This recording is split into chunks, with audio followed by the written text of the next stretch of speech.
Hello, welcome back to another video. Today, we are going to be ranking all of the Legend of Zelda games. The Legend of Zelda is my favorite video game series. However, there's quite a lot of games in the series that I either haven't played or haven't played enough or have weird takes on. So I thought I'd just break it down, go through. Even though it's my favorite series, there's a lot of, I don't know, there's a lot of junk in here and a lot of weird shit in here. But when it hits, it really hits. When it doesn't hit, we'll just have to see. Anyway, I went in and resorted. This was all a jumbled mess. This was the best games tier list I was able to find. There were other ones, but they were like missing some spin-offs and like not as easy to sort by like which release was which. So I figured I'm gonna go with this, even though it doesn't have the most recent release, Tears of the Kingdom. But I figured this was the most comprehensive I could find otherwise. And I'll just talk, if I remember, we'll see if I actually remember, I'll just talk about Tears of the Kingdom at the end. Anyway, I wanted to redo my ranks on camera. I do like what he did with this, with like the Unplayed Unknown and Too Similar as rank, but I'm going to do my own spin. So obviously we got our traditional God tier, high tier,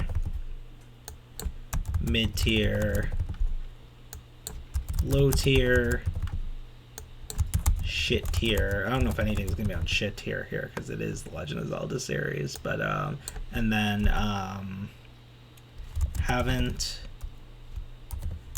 played slash haven't played enough, and then I'm gonna add absolute masterpiece. This is like for one particular game, but absolute masterpiece, but unable to play myself. I'm gonna move this right under God tier. I think that makes the most sense.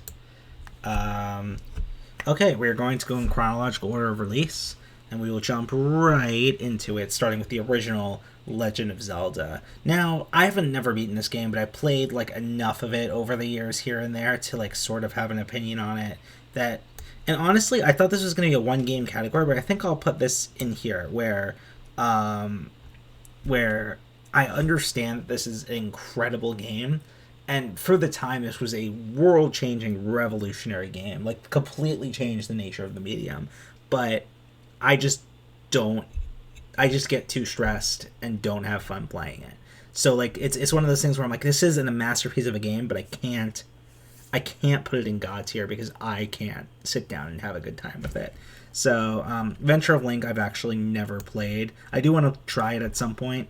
There's like been some mods that have made it a lot easier and more accessible in the modern day. So I do want to try that at some point. Game & Watches I'm not even going to rank. Like, you know what? Let's remove them from the list entirely because, like, why are they even here? Link to the Past. Now, I've always had a tough time with this game because I've always played a few hours of it and never gotten further. It's just something, and like part of me is tempted to say that puts it in low tier or shit tier, but I know this is like an incredible game if I just give it more time and more of a chance. Push back, it's the same thing of the show Breaking Bad. Like I can never get past like the first half of season 1 for some reason, even though I know it's a masterpiece and I know I'll love it once I get through. That's the same thing with A Link to the Past. I just gotta like push myself to play for it first. So I'm gonna mark it as like haven't played enough for now. Link's Awakening, I've never played. I think I've seen multiple full Let's Plays of the game, so I like have a vision in my head of the whole game. But like, I really don't think I can count it unless I physically played it. I don't know what this is. BS: The Legend of Zelda. I don't know what that is. I'm not gonna rank it. Nor have I ever heard of Ancient Stone Tablets. What is this? I'm actually like very curious. 4-part downloadable 4-part game that was available for the BSX broadcast. What is this?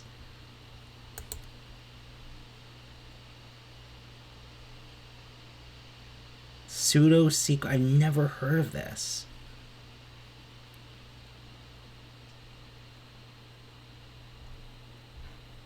Wow. This is like the first time I'm ever hearing about this, and I thought I knew like so much about the Zelda series.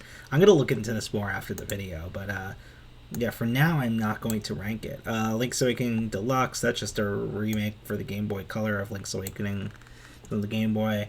Ocarina of Time, you're gonna kill me. You're gonna fucking kill me. I don't think you will. It's high tier. Like, it's a world-shattering, revolutionary game.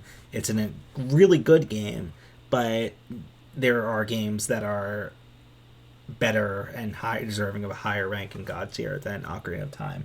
I love Ocarina of Time. Don't get me wrong. I'm not going to be like one of those people that's like, oh, it's outdated now. No, because it's still a great game, especially if you're playing Ocarina of Time 3D, which we'll get to. Like, one of the best like adventure games, pure adventure games you could play. I love it so much still. But like, there's games that I will get down the line that did it even better, such as Majora's Mask. Majora's Mask is my absolute favorite game of all time that I'm incapable of playing. This game gives me so much anxiety and stress every time I've tried to play it, with the time loop system and just the sort of like the sort of nature of the game, which I love and hate at the same time, where it's like you can, you might you might do good for all these people, and then the world resets and you never did that good thing, and it's like I don't know. Majora's Mask is so insane that it exists, It's like the follow-up, the sequel to Ocarina of Time. It's in a totally different game. It's sort of like a very creepy, very, sad, bizarro world version of Ocarina of Time. And it's like, who would have possibly thought that's what Nintendo would come up with as a sequel to Ocarina of Time? Like who would have thought? And that's really a lot of what I wanted to see from Tears of the Kingdom that we didn't actually, get, so I'll take a sip of water here. Yeah, Majora's Mask, I absolutely adore this game to death. I have read countless articles, I have watched countless videos, like I've spent so much time with this game, but me actually sitting behind the controller is not something I really want to do, so that's why I created it here. I did play through Oracle of Seasons. I will put it in mid-tier because I remember having a really good time with it, but I cannot tell you a single thing that happened in it. I remember I remember Sabrosa, I remember the dance sequence at the beginning, that's about it. And I remember the final boss. And other than that, I really couldn't. There was that weird ass forest. I remember that too. But I played through the game and couldn't tell you. So because it didn't have that strong of an impression on me, it obviously has to go to, can't go higher than mid-tier.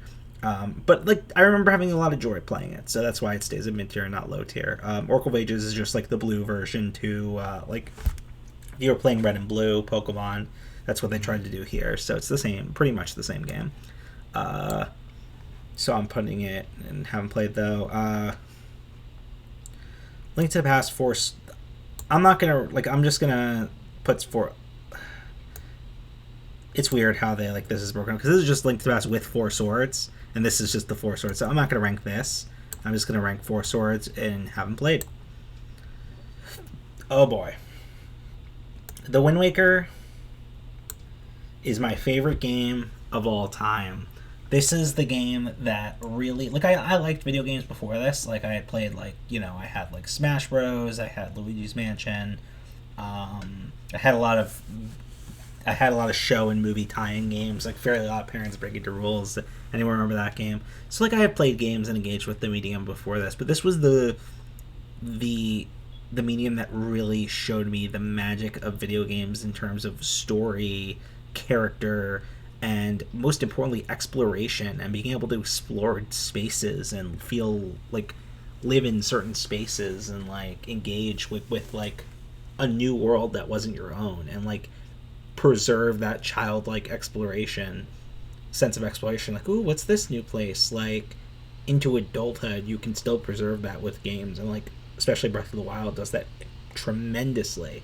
And I will say, I think if I had to choose what's the better game, I would put Breath of the Wild as the better game, but just the Wind Waker is just such a magical game for me that like really has defined my life. You know, like so much from the Wind Waker like continues to influence me and impact me to this day. And like I still learn new things about it. I still like find new things. I love playing Wind Waker Randomizer. It is so much fun, and it just lets you look at the game with a entirely different lens. There's just so much to love here, and I'm so surprised they haven't ported this to the Switch yet, along with Twilight Princess. Like, it really is my favorite game, and like contender, like definitely in my top 10, top 5, maybe pieces of media in existence. So like, Wind Waker like made me fall in love with Zelda as a kid. This was, other than Smash Bros, this was like my entryway into the series, you know. So it's just so damn special to me. And the art style, honestly, hot take, best in the entire series. Ocarina of Time Master Quest. I'm not going to rank this because it is just a harder, challenger version of Ocarina of Time. Four Sword Adventures, haven't played. I haven't played a lot of like those like those like party multiplayer games, you know. There's like one party game here that I would consider that I will rank, which I was kind of lingering over. We will see. But anyway, Minish Cap. I played the first like couple of hours of this game, but I never actually got past that. I do want to come back to this game at some point. I think it has a beautiful art style, and I love Capcom's influence on that. And like, I remember really liking what I played so far, but I never got around to continuing it, I guess. So for now, I'm just gonna mark haven't played enough. Twilight Princess. I think, like, you know, not including Breath of the Wild, which is almost not a Zelda game in a way. This is like the best, I would say, from a technical standpoint, the best traditional Zelda game. It definitely has the best story. It definitely has like the best cast of characters, the best environments, the best sense of like liminality, and like, I don't know, it's just really, there's so much depth to this game in the sense that it's like really fucking long, and there's like probably the most dungeons out of any mainline game, if I can remember correctly. The most dungeons, the longest dungeons, the longest, like, there's a lot of story here, a lot of cutscenes, a lot of stuff to do in between the dungeons. This was just the meatiest, most, like, to me, this is like the Zelda game, you know. I think it usurped Ocarina of Time for that. And I love Midna. Midna's one of my favorite video game characters ever. There's just so much to love here. I think the issue for me that prevents it from like sitting in God tier is that like it's very hard to replay because there's so many hours of tutorial that are not skippable. Like, there's the tutorial, and then there's a broader tutorial that I would say lasts even like past the first dungeon, like, and that's like hours upon hours into the game. Like I can't remember exactly, I could be pulling out my ass, like 10 to 20 hours into the game, and you're like still in tutorial. And I feel like I tried to come back to this game like during the pandemic, I think, and I just couldn't do it. I just couldn't, like, I did like an hour of the tutorial, and I was like, I just really can't get through this tutorial, man. So, you know, like, if, like, in my mind, if I like negate the tutorial and just get it out of the way, this would be God tier. But I think that just really weighs it down. It's still high tier, don't get me wrong, it's still high tier, but it weighs it down to there. Link's Crossword Training. This is such a fun game. I like it's not a Zelda game by any means. It's a party game that happens to use assets from Twilight Princess. It's funny that like the silly party game uses the assets from like the darkest, most brooding, moody, like horror-esque Zelda game. It would make a lot more sense if it used like Wind Waker assets or like even Ocarina of Time Majora's Mask assets, style assets. Like, it just, the fact that it uses Twilight Princess assets makes it so much funnier. And I always have, like, it's not substantive, but I've always had fun with it, so I'm gonna put it in mid tier. Phantom Hourglass, again, another Zelda game that I haven't, like, this one I want to rank, though. This one I'm gonna rank, because, like, it is such a disappointing sequel to Wind Waker. which is obviously my favorite game of all time, and the fact that they decided to make a direct sequel to Wind Waker, and it's like this like really shitty, dated looking, touchscreen based like DS game with like, you want to go on an adventure with Tetra and the Pirates. Like that's what you want to do after the story of Wind Waker, like how Wind Waker ends, and yet you're separated from Tetra the whole game, and the and you're with a new pirate guy. Like I don't know, and it really put a sour taste in my mouth. And I made it like a few hours in, but I couldn't really get past that. So it's not a terrible game by any means, but I'm gonna like put it in low tier. Spirit Tracks, I think it's a little stronger than Phantom Hourglass just because it distances. It's that same engine, that same style, DS style of game, but it distanced itself enough from Wind Waker to where it is the conclusion to that trilogy, but it's like 100 years past the events of Wind Waker. I believe it's implied that Tetra and Link founded New Hyrule, and there's like some remnants, like some really old characters from Wind Waker still lingering around, but like for the most part it keeps itself separate, which is like makes it a little it feels a little better. It feels a little better. It's like, okay, this is a separate beast. It's not trying to be a sequel to Wind Waker. It's not trying to capture that magic again, which Phantom Hourglass completely failed at, in my opinion. And so it's more acceptable. I enjoyed it. I wouldn't say I loved it. But I think it's fine in mid tier. I think I definitely remember more of it than Oracle. But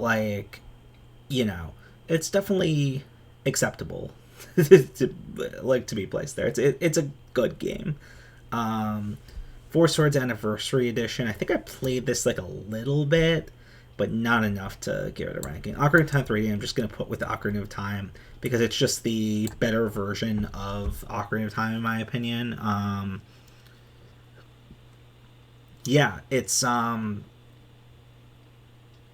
it's just Ocarina of Time, but with better graphics and portable, and you can play it anywhere. It really is like.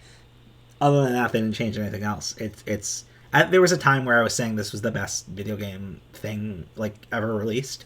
I remember there was a time that I was lauding that. I wouldn't say that now, but like it is one of probably the top 10 ever released.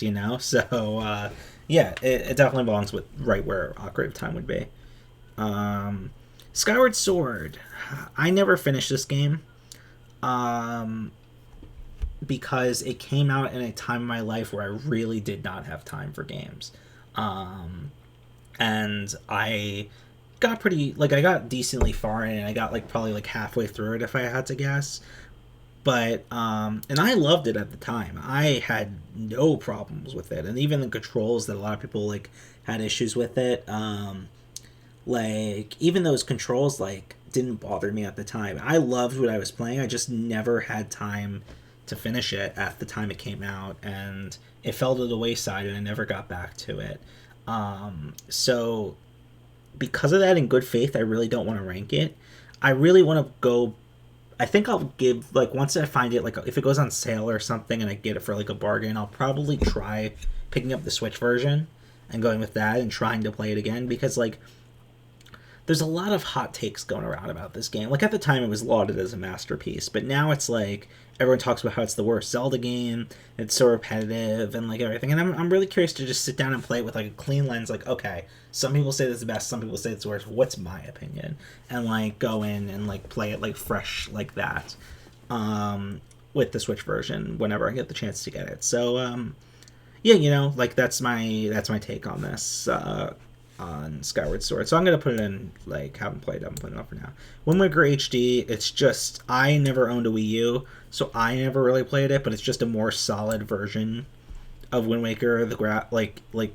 I prefer the charm of the 03 graphics, but, you can't say that these aren't technical better, just enhancements with, and, the cleanup of the Triforce quest at the end of the game, and some, just, quality of life features that it gives Wind Waker. I have to just put it up there with God tier.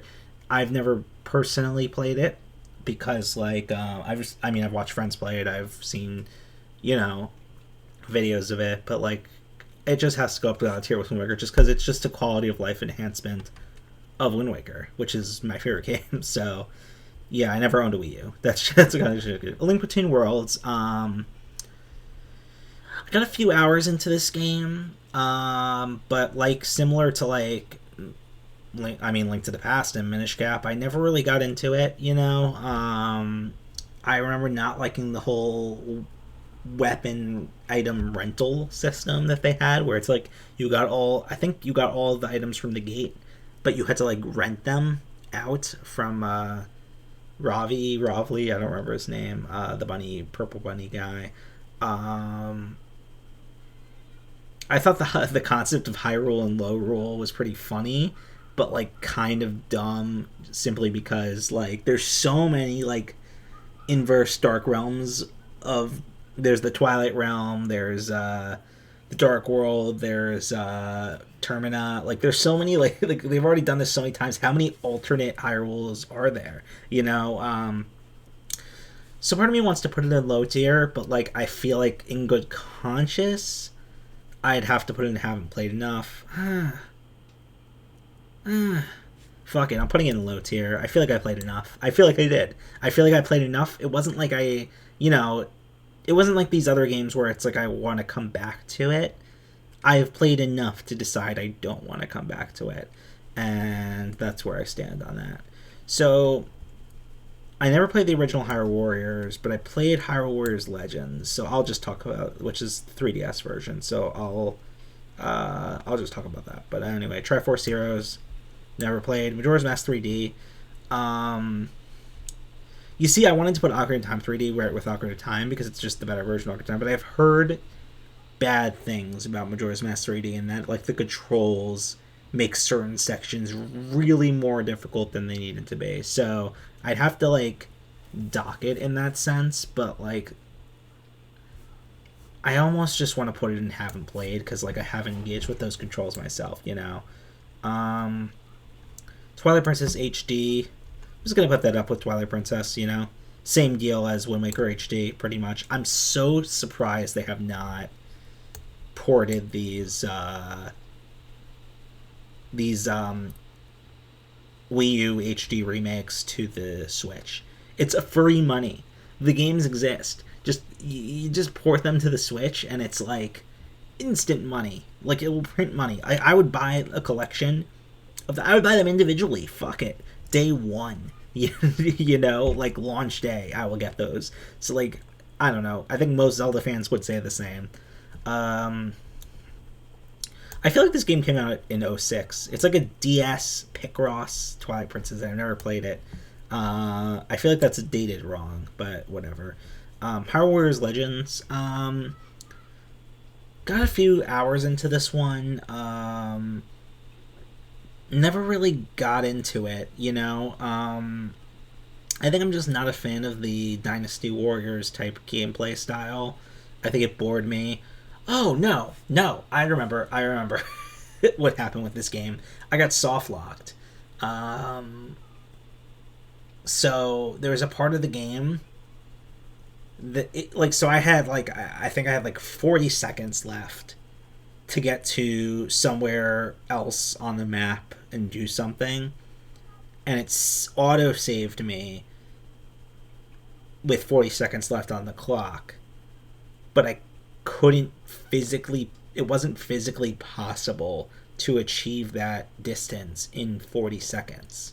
So I would have had to cut back, I think, like an hour or two of gameplay, or something like that, and I was just like, I was like, fuck this, I'm not doing that. I don't even like this game that much anyway. So I'm gonna put it in low tier. Breath of the Wild. We'll end with Breath of the Wild. I'll just go through everything else. Haven't played Definitive Edition. I'm sure it's the same thing as the 3DS version.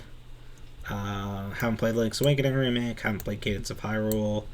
Not ranking those. So yeah, that's last but definitely not least Breath of the Wild. I always find myself flopping back and forth between Wind Waker and Breath of the Wild as my favorite game of all time. probably tied. They're probably just tied, if I had to like say. Um, Breath of the Wild is probably the most time I've ever spent playing a game. Um, I probably logged a couple hundred hours into this game. Um, it is everything. It was everything I wanted in a game at that time. Like, it took the exploration elements and like that childlike wonder of like exploring new places and seeing what new locations it to offer, and made that like the crux of the game. It became like purely like an exploration adventure. I'd be lying if I said the story was like the strongest thing in the world, but it's solid enough. It's solid enough that it like serves its purpose, you know. And I love the kooky cast of characters that they got going on in this game. To me, this is just like I spent like I think a year and a half doing my first playthrough of this game. Like I took my sweet time with it, and I loved it. And that was like playing almost every day. It took me a year and a half. That's how much there is in this game. Like I can't express like the depth of like how much there is to sheerly how much there is to do. Like 100% of this game would probably take like years. There's just so much to do and so much to see. It's the biggest world in any Zelda game. It's completely open world. You can do things in any order, anything you, and it's just like, you know, a lot of people complain that like Breath of the Wild and Tears of the Kingdom have navigated away from like the traditional Zelda formula, but I think if you go back to like the Legend of Zelda on the NES, this is what Shigeru Miyamoto intended when he came up with the series. You know, like this is this open world exploration, like discovering new places, sense of wonder, what's around that mountain bend, what's around the horizon, like what's behind that what's in that cave, what's behind that tree, that forest, you know. That sense of wonder is what was intended from the series from the get-go, and everything that was differed from that was technical limitations, you know. So I think this is like really what like the creators behind Zelda wanted to achieve this whole time, was what Breath of the Wild gave us. And like, so when people say it's not traditional Zelda, to me, it's the most traditional Zelda. It's the most similar to the OG Legend of Zelda on the NES and then any of the other games, you know. I love this game to death. It like, you know, I played it a lot like in the year and a half leading up to the pandemic. I played it during the it's just so. I remember the first few weeks of when the pandemic started, no one knew what was going on. I said, you know what? We're all scared. We're all hiding in our apartments. I'm going to just play through the games I've been meaning to be. And I remember I played like, you know, of course, hours and hours of Animal Crossing New Horizons. I played through the rest of Pokemon Sword that I hadn't beaten, and I like ended up sitting down and playing hours upon hours of Breath of the Wild and finishing it up. And I'll always remember that as like a sense of comfort during that time, even though it was technically a 2017 game, you know. So yeah, I love Breath of the Wild to death. Now Tears of the Kingdom, I'm just going to talk about quickly since it's not technically on here, but yeah, Tears of the Kingdom was a big disappointment for me. I struggled with it. I really did. I made a couple of videos about it that you've probably seen on this channel. Yeah, I really did struggle to enjoy it. And there is stuff to enjoy. I just think, you know, it took away a lot of what Breath of the Wild did that was so magical, in my opinion. And it made it a much more stressful experience. You know, like, on a technical level, the new abilities are the same number as Breath of the Wild, but with all the Zonai devices and all of, like, the things you have to figure out, it felt like they added, like, 50 new abilities that you had to keep track of and, like, remember how they worked and, like, master. And it just made it so hard to enjoy and navigate, because everything was, like, you know, a puzzle. It, like, thwarted that sense of exploration. You get to a spot and you're like, okay, how do I navigate this with one of like the 50 abilities I know, you know? And it just made everything stressful and not fun. And like, the story just didn't do it for me, because there really was no story in the modern day. You know, Breath of the Wild was masterful in that it, like, you know, the story wasn't the strongest, but like, you were actively engaging with the story in the modern day while also learning about how you engage with the story in the past. It was just a continuation of that story. And I think Tears of the Kingdom, where it fails is that, like, with on narrative wise, is that the entire story is in the past, and everything you're doing in the present is almost inconsequential to that. You're just learning about the past so you can deal with something later, and it's like, everything, I don't know, at least I felt like it was just not nearly as strong. But yeah, go watch my videos. I have like two videos that blew up and went pretty viral about my thoughts on Tears of the Kingdom. So go watch those. Anyway, this is the tier list. I am so out of breath, and my throat is like ugh. But yeah, that's it's the Legend of Zelda series, my favorite game series. So hope you guys enjoyed watching. Good night.